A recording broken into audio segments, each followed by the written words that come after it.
G'day guys, our first MOA challenge is done. We shot it a couple of weeks ago and now we're going to run you through how it all went.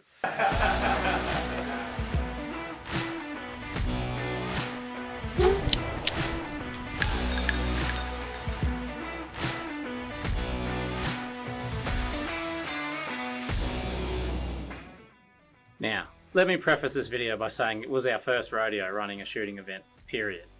There were definitely some things that we learnt along the way that we can take forward and improve for the event in years to come.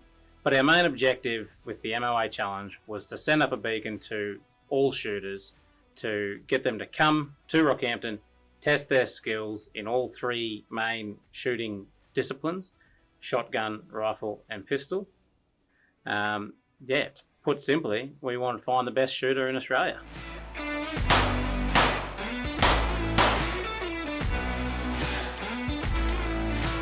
If you've got any questions about the event and you want to talk to an Outpost team member, search out one of us and we'll be only too happy to help you.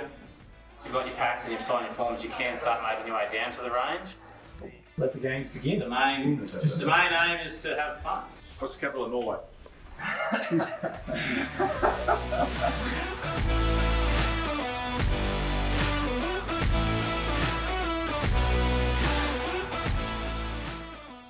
Being the first event, our competitors were mostly local this year, with some notable exceptions in one Mr. Cade Tripp, who drove 12 hours to come and compete, which was awesome to see. But as awareness grows, we're really hoping that people from all over the country will mark their calendars to make the trek to Rockhampton each year.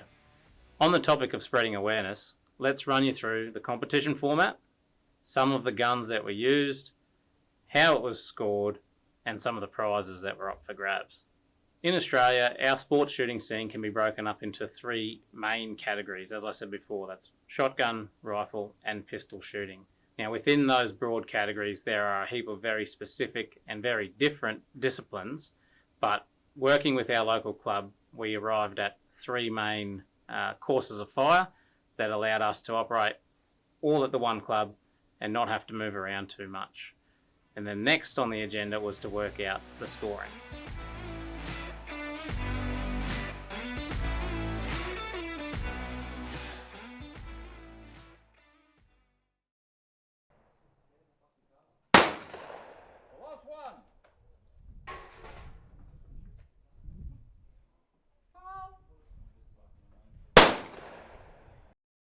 In that format, the winner receives 25 points, or first place. Second place receives 18 points. And then from there, 15, 12, 10, 8, 6, 4, 2, and 1 point for positions 3 through to 10 respectively. We felt that this scoring method would best help us achieve the desired outcome of rewarding the shooter who was most proficient across all three categories, rather than ending up with an outcome where someone who was highly proficient in one discipline but rubbish in the rest from taking out the top spot. After gathering data from the event, we trialled a few different scoring methods and found that there were some different ways we could have done it that would have condensed the field a bit more. And so moving forward in years to come, we may employ a different method, but for the sake of this event, we found that the outcome that we got was that the person who was most proficient was most highly rewarded. So all in all, it was a success. Will we do it differently in the future? Maybe, but that remains yet to be seen. The final scores for each discipline were withheld from competitors to keep them on their toes, which made for a really exciting event the whole way through, and it kept everyone guessing right up to the awards ceremony.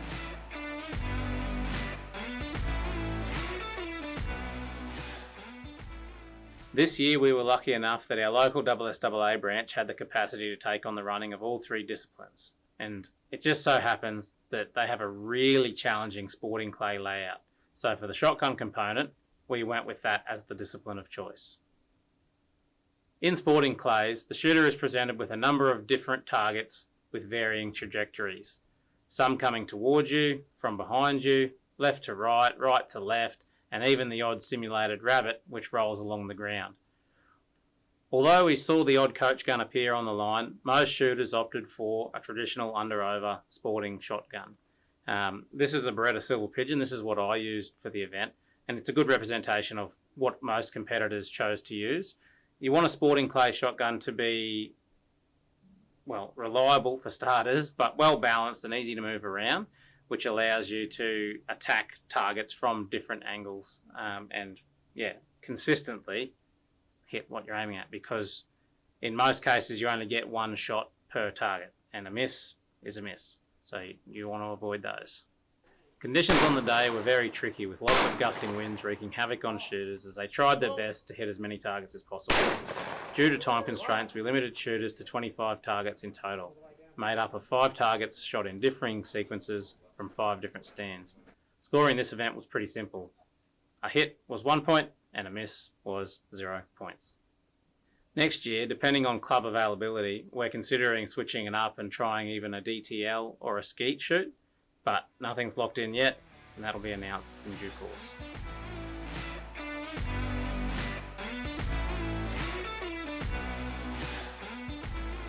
Next up was the rifle shoot. We wanted to incorporate some aspects to this course of fire that allowed competitors to demonstrate knowledge of their gear beyond just simply pulling the trigger. So competitors were first instructed to remove their optics, then they were given 5 minutes to refit and re-zero from the bench at a distance of 100 metres using no more than 5 rounds. After this, shooters moved forward of the benches to begin the timed 15-round course of fire. They had 5 minutes, and they started off with 5 rounds standing unsupported at a target of a distance of 100 metres, followed by another 5 rounds shot standing, but this time with support allowed, at 200 metres, finishing with a final 5 rounds shot from the prone position at 300 metres. This meant that competitors had a highest possible score of 150 points. And once again, the wind was wreaking havoc, and it ensured that no one even came close to a perfect score, with first place scoring just 98 points. While it was windy, the top 3 shooters still all ended up being people using 2 to 3 varmint-style rifles, like this one, which is what I used. They provided a good balance of still being able to be shot freehand without getting too heavy, and also providing consistent accuracy and minimal point of impact shift as the gun heated up during the 15-round course of fire. So being shot off the tripod, which was what most people used, and then being shot prone, they were really repeatable and consistent. As far as the rest of the gear goes, for optics, good quality mounting hardware that returned to zero was a must, in combination with talking tools to ensure consistent return to zero. Slings were handy for the standing unsupported component, tripods were widely used for the standing supported, and then for prone, a quick detach bipod and a rear bag were the flavour that most shooters used. All in all, the course of fire was a lot of fun. The 5-minute time limit caught a few people out, and it was really interesting to see how everyone approached it differently.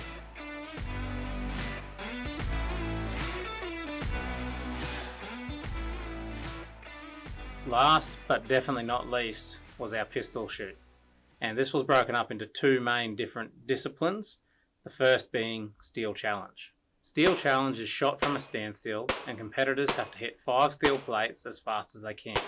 Each shooter has 5 attempts, and the times from their best 4 strings get added together to give them a final score. This event was a ton of fun.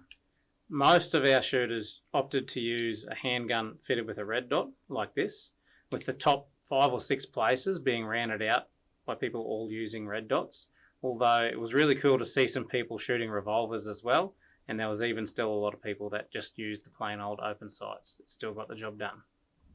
The second part of the pistol shoot was an accuracy challenge. Competitors shot from a standing still, unsupported, at a 25-metre target, using a total of 24 rounds.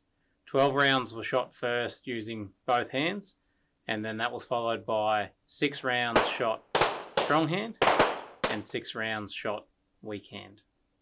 This kept everyone on their toes, with the highest possible score of 240 points up for grabs for the target shoot.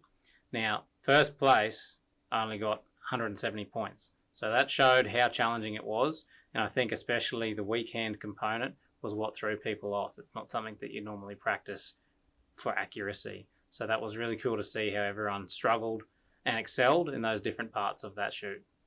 To score this event, we applied the top 10 scoring method to both the steel challenge and the target round, and then we added those two together to get a combined top 10 score. And that closed out the competition. It was really awesome to see so many smiles and laughter happening throughout the whole event, but especially at the end of it when we had sort of got the business done, everyone could relax, and it was great to see everyone interacting with each other. As always, everyone learnt a lot about their equipment and themselves as shooters, with excellent sportsmanship displayed all round.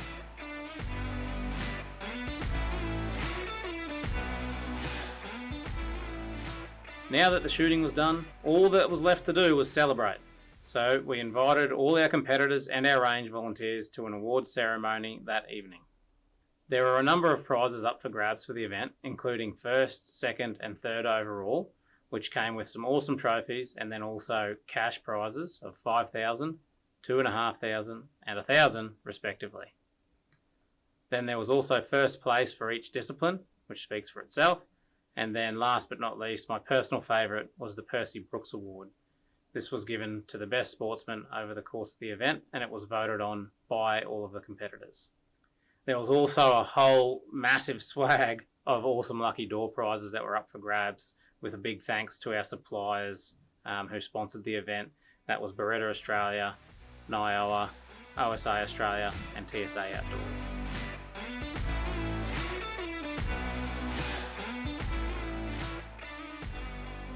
Now to address the elephant in the room. Because we had such a small competitive field, we opened up the competition to our staff, one of which was me. Now, I had no expectation of placing in this event, so I didn't even think it would come up. And I certainly didn't create the event to try and flex on anyone. But after I found out what the overall scores turned out to be, and was told that I'd come in second overall, a lot of discussions ensued.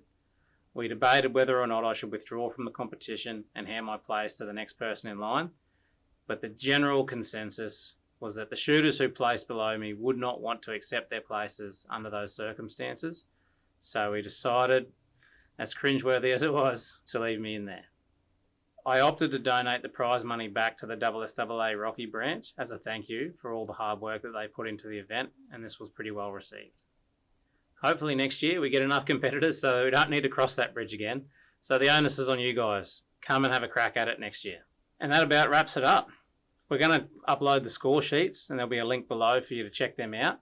Have a look at them, analyse them. You will see if you look closely that you don't need to be a national championship winner to place in this event or do well, or at the very least not embarrass yourself. You just need to be willing to give it a go. And that, above all else, is what we want to see at the end of the day. We want more people enjoying more shooting. It's a great sport, and we hope that as this event keeps building in years to come, we can continue to encourage both newcomers to the sport and veterans to try something new. Thanks for watching, and we'll see you next time.